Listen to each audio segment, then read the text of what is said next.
generally every other week at 1 p.m. on Fridays, so please do scan the QR code and join us if you would like to get involved. So to start us off today, Gary Grant is joining us from the Green Infrastructure Consultancy. He's an expert in the design and specification of biodiverse building infrastructure and will be focusing on design for urban environments today. I'll let you go ahead and share. Thank you. So I only have 10 minutes. I'm going to move fairly quickly through this. I suppose we can fill in the gaps if anyone wants to know more in the questions, and of course people can always send messages after the fact if there's something that wasn't explained. So I'm an ecologist that specializes in greening the urban environment, and that means the very urban environment, including buildings. I'm currently working on biophilic living in Swansea, which is a social housing project above the old Woolworths. So we've kept the original Woolworths and we're building homes above it. There's commercial below, but there's lots of features there for nature and people, including food growing, ponds, biosolar roofs, and so on. So that's the sort of work that I normally do. Just want a quick reminder, if you like, that we need to be multifunctional. So it's not just about one thing doing one function. We've got to really think hard about how we achieve as much as we can. Of course, most of you are very aware of that, but you do see problems where you get silo thinking and people pushing back on greening and so on because of other requirements. And of course, once you start being multifunctional, then the world starts to look a little bit different, especially when you're helping biodiversity, because you need soil, water, and vegetation for that. And so things are greener to look at, but the benefits start to emerge. And of course, you get synergies as well, and you get whole districts potentially where you're much cooler in heat waves. You're dealing with flooding more effectively. And of course, people start to, their blood pressure's lowered and they start to feel better. So lots of benefits there, which we won't have time to go into. But today we're thinking about biodiversity, so let's concentrate on that. Now, I was the lead author of Natural England's GI design guidance, which you can download, and we broke down green infrastructure into building blocks. So I'm going to talk about some of the, some of those today. But of course, once you get out into the suburbs, there's lots of other things that you can do as well. So I like to remind everyone about sustainable drainage, because we want to capture the rain where it falls, and that would involve green roofs. So green roofs are really a great start for the sustainable drainage journey, if you like. So it's not just about swales and basins and so on, it's about point source. So really important to integrate sustainable drainage into what you're doing. And sometimes you don't have room for green roofs and so on, but you can capture rain in specially designed planters and other features.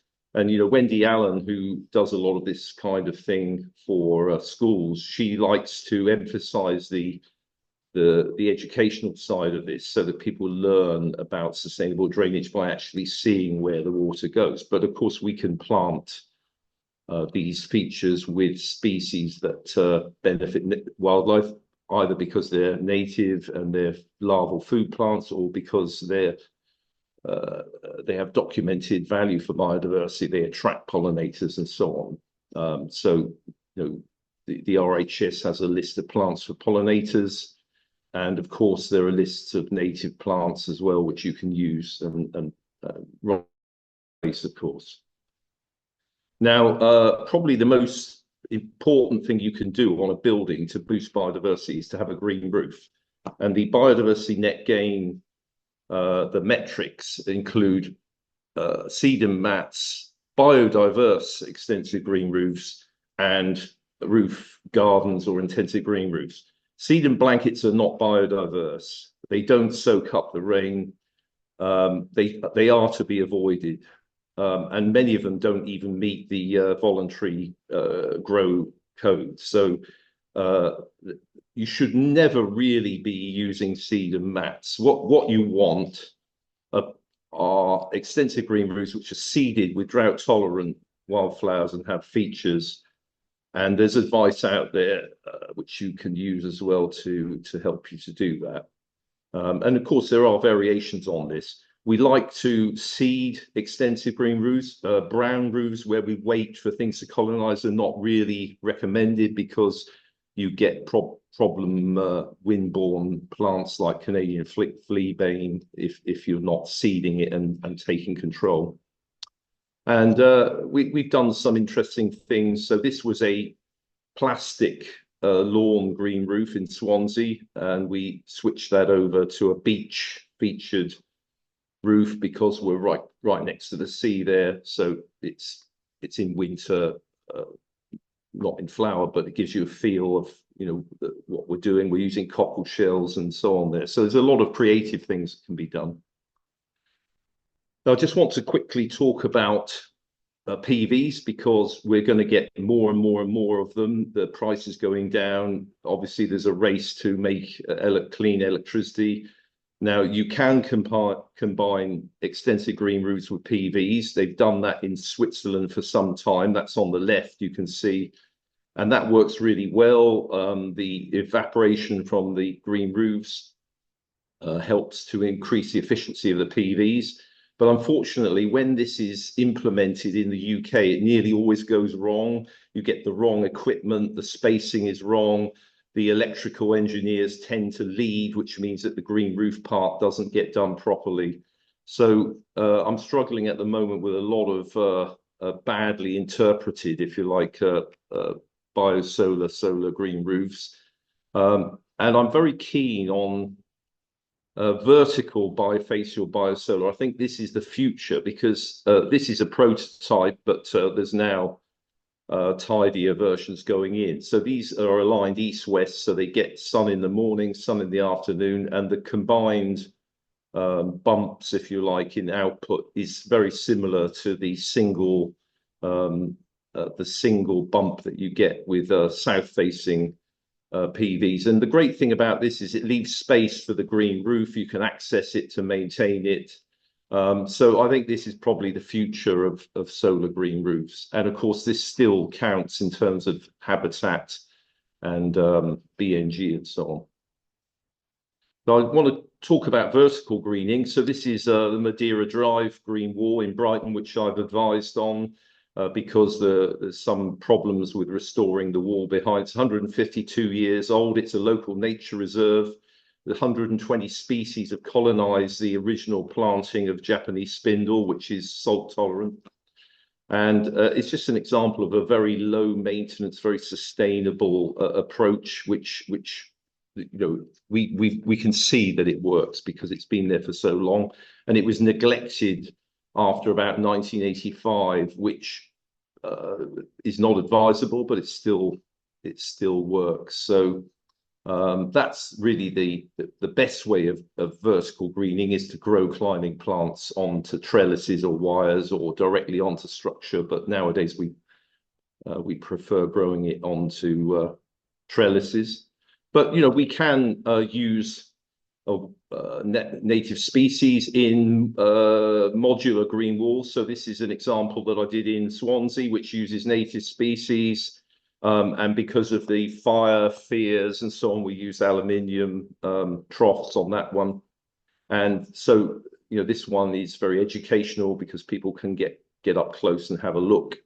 And it requires more input than the climbing plants, but it's something which you can use and is often appropriate. And of course, it's giving you many square meters of habitat where on the plan theoretically there's no space. And the ecologists in Southampton City Council wanted to attract pollinators on this south-facing green wall in Southampton. So that's planted with Mediterranean herbs and native plants, lots of Mexican daisy and so on to attract pollinating insects. So that can be good for nature and very attractive as well. And then finally, I just want to talk about features for species. So you'll often see people putting bee hotels in places and bird and bat boxes and so on. The issue with this is they're often not put in the right spot. So it's very important that you take specialist advice about the equipment that you're putting in, where it's being installed, what it's for, and not just randomly cover sites with boxes and so on, because it really is just a waste of money if it's, for instance, a solitary bee hotel in a shady spot. It probably won't work for those bees. Or if it's a swift box that's not at the right height or not facing the right direction and so on. So important to look at the manuals and the advice and take specialist advice if you're not sure about features for species. So that's my presentation. Thank you so much. That was really, yeah, that was really interesting. It makes me think as well, given that BNG requires 30 years maintenance afterwards, is there anything that we should be considering now when we're specifying plants or locating them in terms of like there might be a different climate in 30 years or Well, I don't think we can always predict accurately what would happen in 30 years, but what's really important is that there's a responsible body and organization. Obviously, in law there needs to be, but in practice, you need to have people who have the responsibility for maintenance, and you need to make sure there's continuity there. And obviously, you need people that are suitably skilled and also enthusiastic about what you're trying to do. So, a lot of the problems we have with maintenance are not the documentation or the intention. It's having the right personnel involved who really know what they're doing. And one of the common problems we've got with roofs is that we end up with people who are qualified to work on roofs but have no interest in vegetation or ecology. So we urgently need to train people or get the right types of gardeners, if you like, involved, so that the nurture is there, because that's where it goes wrong. That you can have perfect documentation, but if there's no one looking at something and fixing it as the time goes on, then obviously it can go wrong. So that's the message. We need to train more people to look after everything, and that applies at ground level and streets and street trees and everything tends to be neglected unless there's somebody who takes responsibility for it, who knows what they're doing. Yeah, that makes a lot of sense. We'll come back to a wider Q&A at the end. So please put questions in the chat as you go, and people might be able to answer them in the chat, or we'll come back to them in a bit. But next we want to hear from Eleanor Trenfield from EDLA Landscape Architects. She is going to be talking to us about projects at 3 different scales, so looking at small, medium, and large scale projects, and looking at some of the lessons learned so far and where she thinks that we could be improving maybe. And so I'll let you go ahead, Anna. Thank you. Can you see the screen okay? Yes. Okay. Thank you so much. So I'm Eleanor Trenfield, Director of EDLA. I'm a landscape architect with specialism in strategic landscape planning. So I'm coming at it from a landscape architecture perspective. We work with a lot of ecologists, and I'm just going to talk through our role and exactly what, as Ruby said, how it might be improved in the future in terms of BNG. So what is our role as landscape architects in biodiversity net gain? So biodiversity net gain is all about creating in legislation, it's about creating a 10% improvement on what's already there. Landscape is a tapestry on which everything is placed, and we're often grappling with numerous land uses. I thought this diagram is quite useful just to demonstrate this, and BNG has added another dimension to this. Gives an insight into the many of the day-to-day considerations on a given project, and ideally all these can complement each other and be accommodated in perfect harmony, but as we all know, that isn't often the case. So what exactly is a landscape architect's role in BNG? We are the bridge between ecology and development, and we can facilitate early workshops and discussions and coordinate closely with ecologists. So our proposals will ultimately incorporate the BNG requirements, and we work with the ecologists to help secure them and test various scenario options. And this testing of various scenario options I'm finding is probably the most useful thing going forward in BNG. We write up and input into the ecology, landscape and ecology management plans, again, requiring close coordination with ecologists. And these are really important documents going forward within the BNG process, and they form part of the legal documentation within the Section 106. So they're absolutely critical to have sufficient time spent on them, and also sufficient understanding from the developer and the client that the fees are needed to do it justice. Within the next steps, often once outline planning is achieved, in terms of projects that are more strategic in nature, we're involved in the detailed design of the soscape, i.e. the planting and habitat design.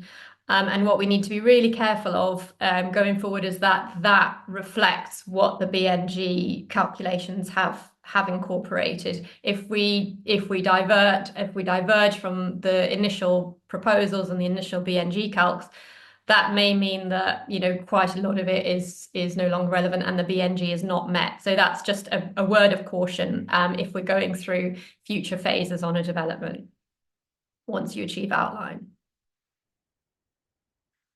I think it's been a huge learning curve for all of us. And in terms of specific learnings and outcomes, I thought it'd be useful to categorize these into smaller. I'm talking about greenfield sites here, and I appreciate small has a different context, different people. But in terms of what we do and what we're kind of seeing, I've identified smaller, medium, and larger projects, i.e. smaller being less than 50 homes, typically a detailed application, medium about 100 homes, typically outline application, and larger in terms of strategic, 1,000 homes, around 1,000 homes or more, and an outline application. This presentation does not cover the small sites metric, which is completely, which is different, quite different in terms of how the metric is applied. And the small sites metric is for projects under 9 units and less than a hectare. So for smaller, we're seeing a variety of challenges, but I thought in terms of smaller sites, these are kind of greenfield sites extending over a couple of fields in size, usually contained by adjoining development or kind of green road infrastructure. The image to the right is an example of this. This is probably where we face the greatest challenges in implementing the BNG. There's numerous land uses compete for very limited space, and there are inevitably tensions. How do we accommodate play and suds and parking and roads and recreational space and landscape mitigation and BNG? And that does lead to tensions. Offsetting is costly for developers, and there's still uncertainties. So understandably, there's pressure to accommodate BNG on site before a kind of last resort of offsetting. And so to just illustrate a tension here, in this example, the pink dashed area has had to be fenced off to achieve the maximum habitat condition, to achieve the maximum score, which means you're preventing access, and you're preventing access for those future residents who are coming to live here. This leads to less space for the future residents, and unfortunately, the probability that future residents will resent paying management fees for an area which they cannot access and actually looks fairly untidy, given that it's managed for ecology and not for recreation. So I think there's an area of kind of discussions with future residents as well in terms of what the land will look like and what the management will mean in terms of the visual identity of their development as well. In terms of medium sites, so greenfield sites around 100 units, we're seeing a lot more flexibility here, and there's more open space available to accommodate the BNG. So it's a little bit easier to achieve from our perspective, from what we've seen. I think one of the biggest positive changes we're seeing as a result of BNG is a change in developers' mindsets. So towards habitat retention and also how ecology is influencing site selection in a way that it never did before. And we're seeing much more thought given up front to management and maintenance, which is all really positive, and ensuring that what we're actually proposing is deliverable. And the other positive thing that we're seeing is a much closer collaboration between ourselves and the ecologists. There's still some tensions that we're kind of finding. For example, in order to achieve maximum scores, for example, you might require a certain kind of habitat, say other neutral grassland, which you'll be hearing a lot from ecologists, is it scores very well in comparison to some of the other habitats, versus what we might need, for example, say for visual mitigation, which might be an area of woodland to reduce visibility and help screen the development. And those two, we just have to find a way through and find a best possible outcome and solution for everyone. But that's just to show there are some tensions. So as I said, the other neutral grassland tends to be the highest scoring habitats. And the kind of the consequence of that is that it's at the expense of sometimes more interesting or perhaps more appropriate habitats. For example, on one project, which I've flashed up on screen here, before the metric as a design team, our proposals would have proposed much more diverse habitats in the open space. So we would have had woodland and heathland as well as grassland. But given the requirements of the BNG to achieve a certain amount, it's meant that the maximum scoring habitats are prioritized, and therefore we are missing some of those more nuanced, more mosaic habitats that would have been really positive in a development. So I think there is a downside to BNG from that perspective, is that it is reducing some of our options in terms of what can be proposed in some cases. And then in terms of the larger sites, so these are greenfield sites of around 1,000 plus or minus homes in an outline application strategic sites. We see far more flexibility here, as there's a lot of open space, and given the kind of the way that the contract might be set up, there's often potential for extending the red line as needed, because these are big strategic sites. One downside we're seeing with BNG is the absolute exclusion of irreplaceable habitats from the red line, such as ancient woodland. So previously, even though we would not be proposing anything within an area of ancient woodland, we would have included ancient woodland and proposed a management plan for the woods, which would have been a wider benefit. But now, given the difficulty of creating a 10% gain on that particular habitat, ecologists are recommending to exclude it altogether from the application proposals. The scale of these developments means that there is more opportunity to include mosaics and a landscape scale approach, which is much more sensible than these kind of trying to apply BNG on the really small sites where there's so many conflicting requirements. I'll just flash through a couple of projects just to show you the connection habitat opportunities and this kind of landscape scale approach to creating BNG and habitats. And then one thing I thought I'd talk you through, which is quite, just an area that we're experimenting with, is something we've been trialing. It's the kind of middle step before launching into a landscape design. And what we're trying to do is kind of put together a parameters-based habitat strategy plan, an accompanying spreadsheet to identify the type of habitats and number of trees and hedgerow.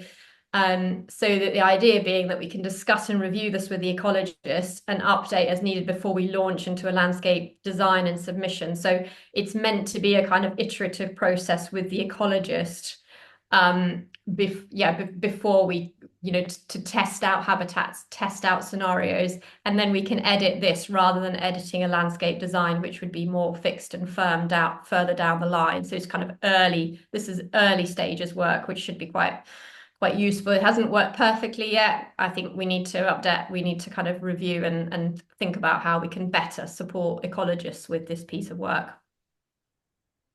And okay, so this kind of summary final learnings. What would I recommend to architects to bear in mind with BNG going forward? And I think the critical thing where architects have that kind of connection with clients early on, and an opportunity to inform them early on is the viabilities and site selection. So sometimes as architects, you're the first ones to look at a site with a client, and please do flag the benefits of getting the site overview by an ecologist. And I think the other thing that's really important that hasn't quite come through the pipeline yet is ensuring that local authorities are having their sites checked before they allocate them, because they're allocating sites. I've seen, really kind of high sensitivity sites are being allocated in a local plan for residential development. The developers are then taking them forward on the assumption that they can achieve, I don't know, X number of homes. And then in reality, that number is far, far less given the sensitivities of the site. And the other thing is details matter. It's really important to be clear on the assumptions, particularly in the outline application, as the scheme will undergo more changes through reserve matters. It's fundamental to retain existing habitats, and that is something that's come through loud and clear with the BNG. On a project we've been working on, the loss of about 20 mature trees has resulted in the need to provide about 100 on-site trees and about 150 off-site trees. So that just gives you an example of the scale of penalty if you remove habitats. I think I'm running drastically out of time, so I'll just wrap up. But it's about just allowing for time to deal with design tensions, allow for sufficient fees to scenario test, and just beware of value engineering because it might impact on the BNG. And then just spend assigned time and budgets to educational materials for future residents and the management plans and how these are going to be implemented, to give some thought into that 30-year management. Thank you. Thank you so much. Yeah, there was a lot in that, and I thought that was so useful to kind of like hear those examples and like all of the different things that you're coming across. I wondered if you're developing new strategies within your practice, or like if you know other landscape architects who are, to ensure that biodiverse BNG can be achieved that's suitable for both human and non-humans, or if it feels too early. Yeah, that's the critical thing for humans and non-humans, because we do find a tension between what is appropriate for nature versus what is appropriate for people. Sometimes you'd hope that they're mutually beneficial and mutually inclusive, but sometimes they're not. So I think the homogeneous landscapes that we are finding are being proposed to achieve the maximum scores are a problem. In terms of what are we really creating landscape scale over the scale of the country, if everyone's putting forward kind of other neutral grassland to achieve these maximum scores, are we really doing the right thing for nature and habitats? So I think that is, we've raised it, and it's something that the everyone's aware of, and I think it's going to be worked through in future matrices. Yeah, I guess that was kind of a big lesson learned from our first webinar, was that it is early days, and as with any new legislation, there will be things and to things work are through. always evolving, which is positive. Yeah, thank you. We'll probably come back to some of those in a bit. But next we want to hear from Asha Miles. Sorry, I'm gonna Milowska, who'll be joining us from LDA Design. And she is presenting their work at the Lee Valley Ice Centre, which is a project that achieved over 30% BNG. And this was before the legislation came in, but it's a really great example to see. So I'll let you share, Asha. Let me share my screen. Okay, so my name is Joanna Asia Milewska, and I'm a principal landscape architect at LDE Design. And I just wanted to show you the practical example. So this is the Lee Valley Ice Centre in Northeast London. And we managed to achieve here 30% of BNG, so 3 times the requirement. And the client is the Lee Valley Regional Park Authority. The project was open in in 2023 in June. And we had fantastic team here. We worked very closely with BSG Ecology and with Faulkner Brown's architects and with the engineers, the Expedition Engineering and Max Fordham. And I will talk later about the importance of really good design team when achieving such high scores. So this is the site, which, as you can see, there was an ice center, and LVRPA, Lee Valley Regional Park Authority, decided to replace it with modern and actually two Olympic-sized ice rink building. And you can see this big sea of concrete, and this is the entrance, the main entrance to the building. The location is next to so this is the Northeast London part of the Lee Valley, and this is next to the River Lee, but the whole site after the war was raised 2 meters because of the rubble which was collected on the site. So even though it was part of the larger marshland in the past, there is no, like the water just drains through, and there is no wetlands on the site. But here you can see what we, like how the site looked like before. So you can see this concrete, reinforced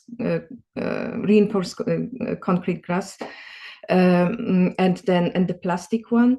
And in general, this is the phase 1 habitat survey, which we did. So the BSG Ecology did the survey at the beginning, and it was quite poor. You can see here, this is the poor amenity grassland, and from the quality habitats, you can see the River Lee here, and we had these 2 beautiful woodlands, which we wanted to, of course, to keep, and that's what happened actually. So that was the ecological enhancements, and we managed.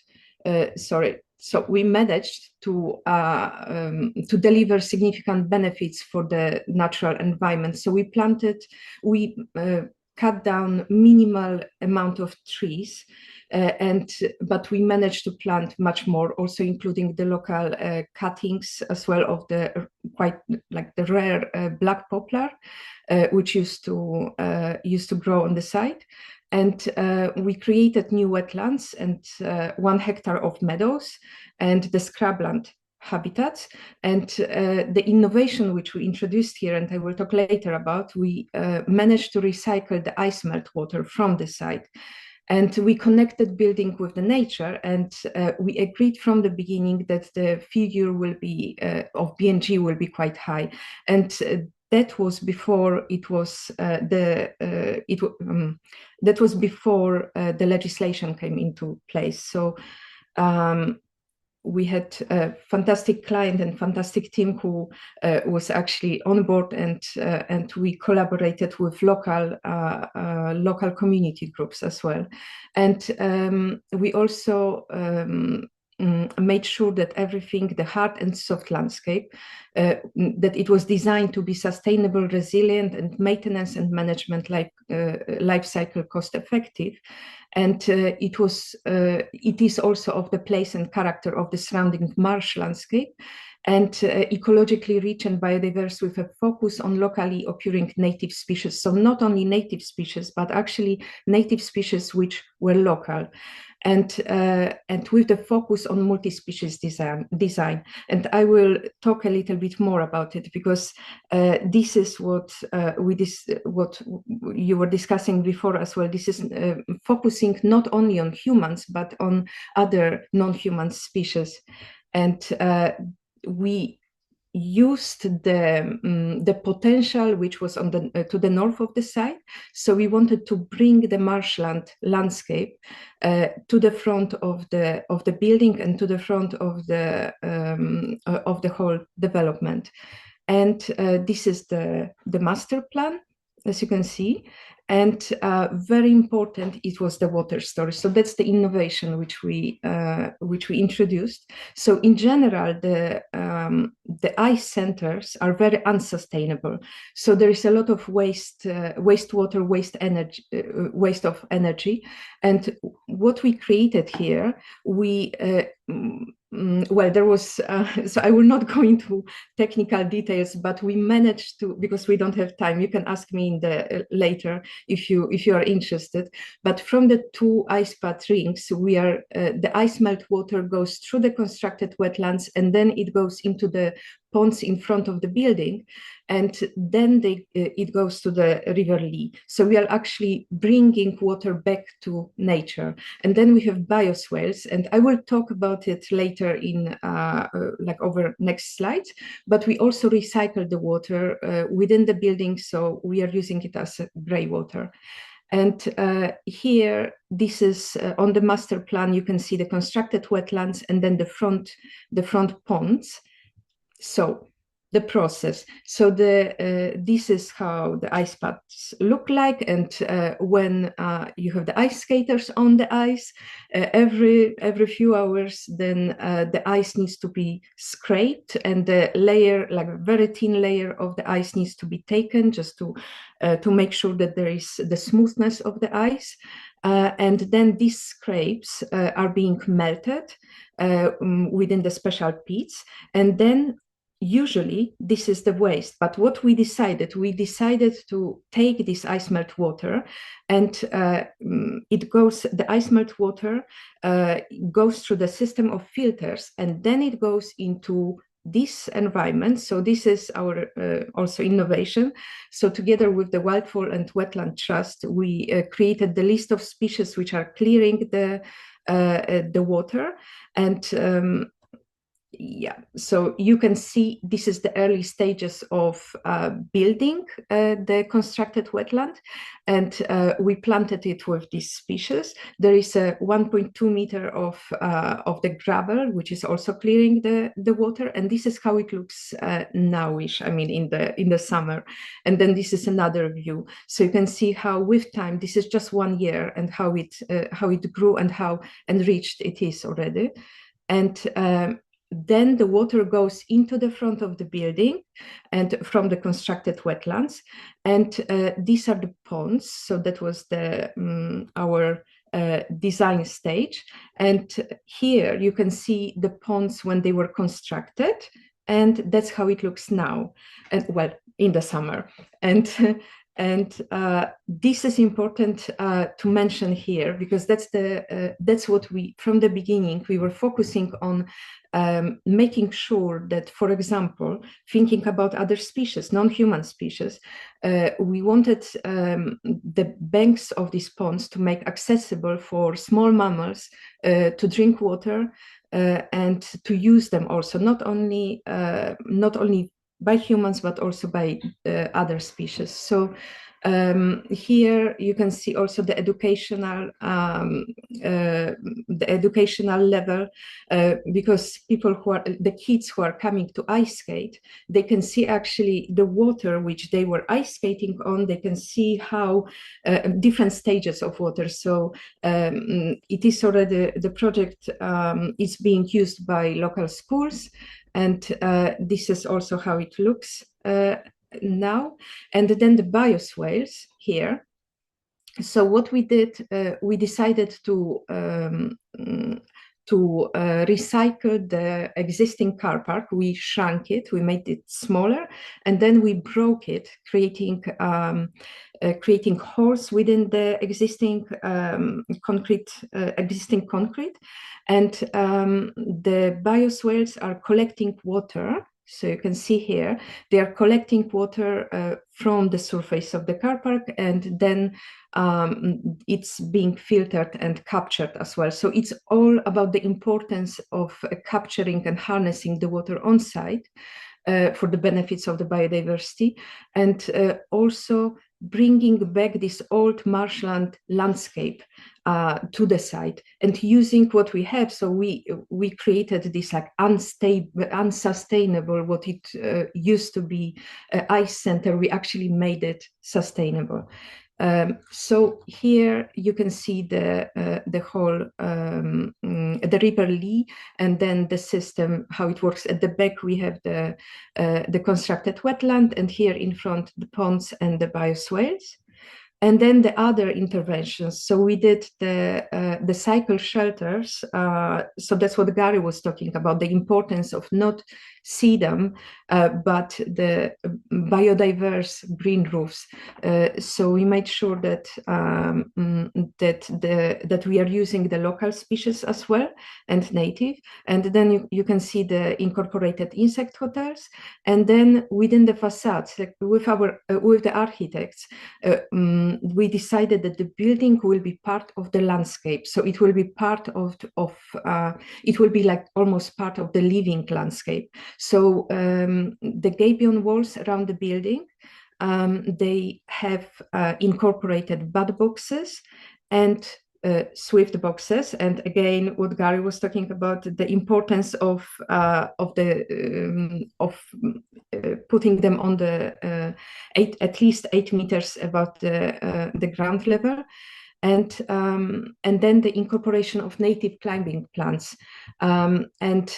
We, like on different exposure, there is different exposure to the sun, and we made sure that we are planting different species, shade loving or sun loving species, all native and all local.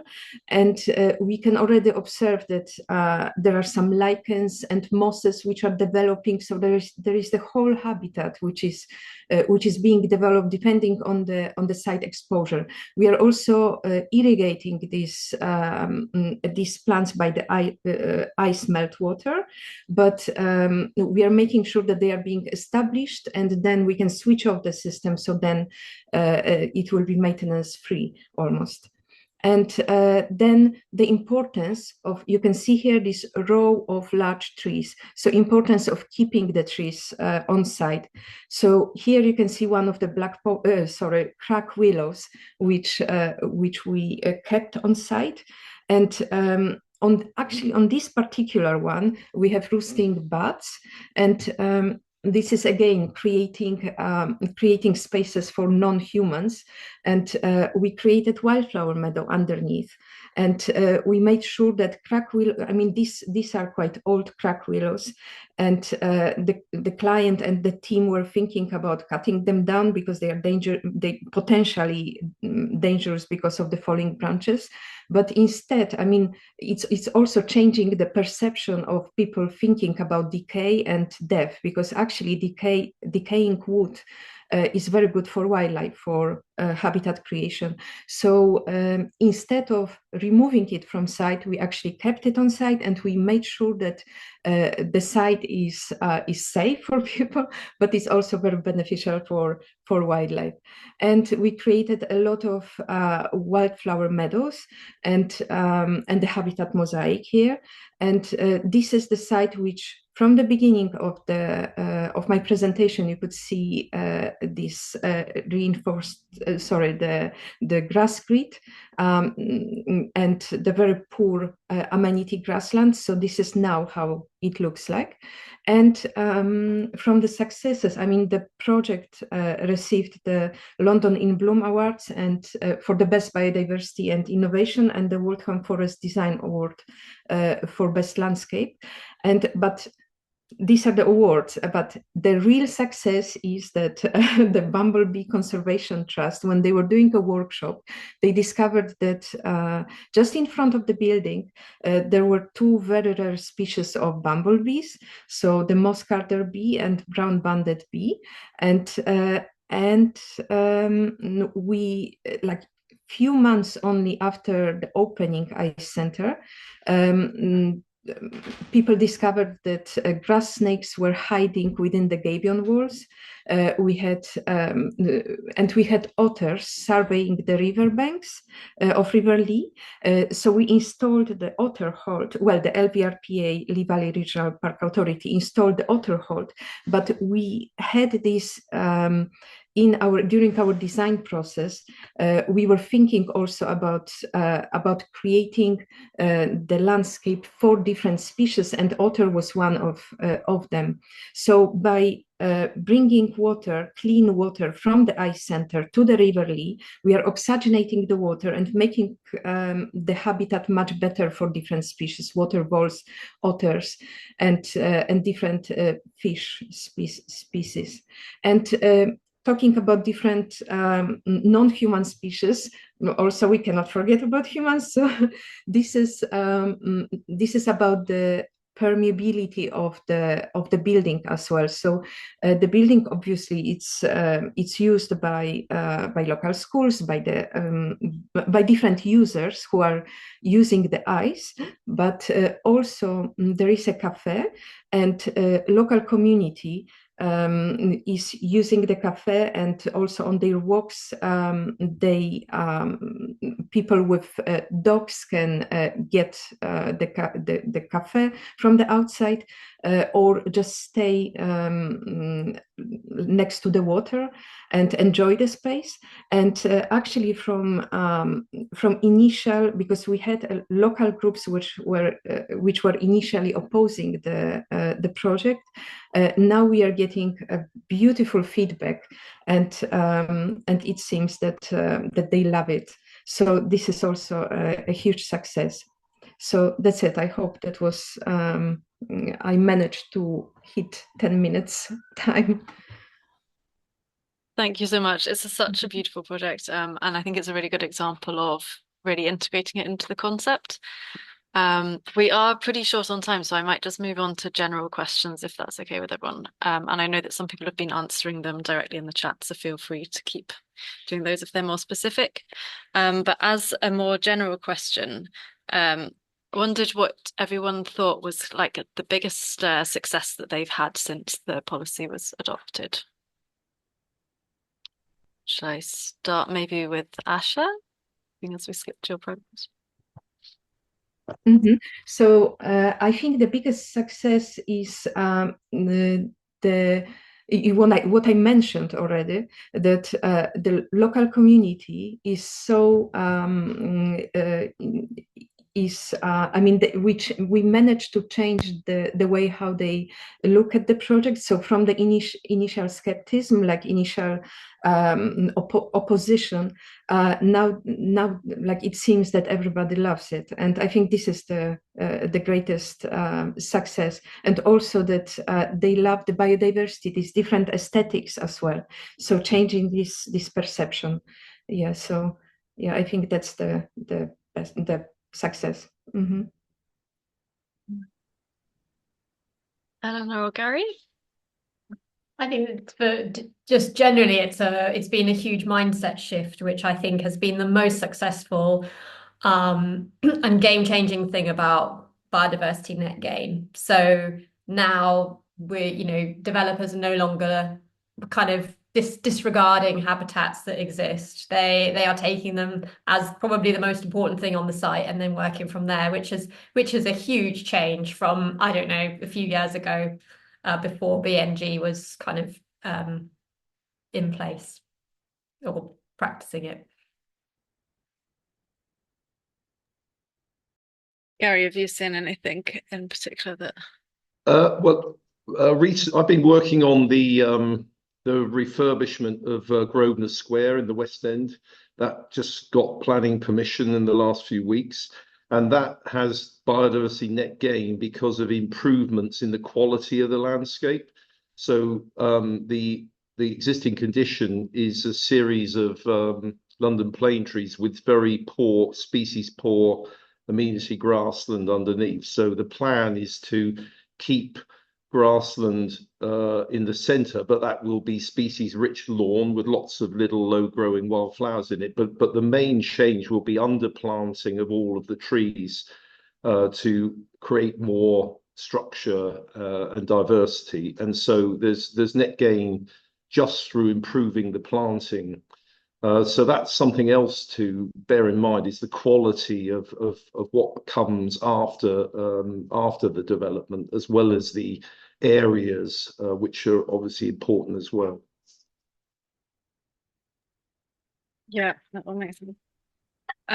Somebody's also got a question about fire safety and wondered if how easy it is to get things like living walls and green roofs past building regulations in terms of fire safety. Does anyone have any insight on that? I think I'm probably the best person to answer that. So green roofs have had guidance in place since 1984, when the Germans published their fire suppression guidance, and that's what all the subsequent advice is based on. So there really shouldn't be an issue with fire and green roofs. The main risk is having too much organic matter in the substrate, so that you could have a sort of underground fire. But as long as the substrate is below 20%, which it nearly always is anyway, it would be crazy to have high levels. That really isn't an issue. And frankly, I thought that had been closed off, but I have noticed people asking about that again recently.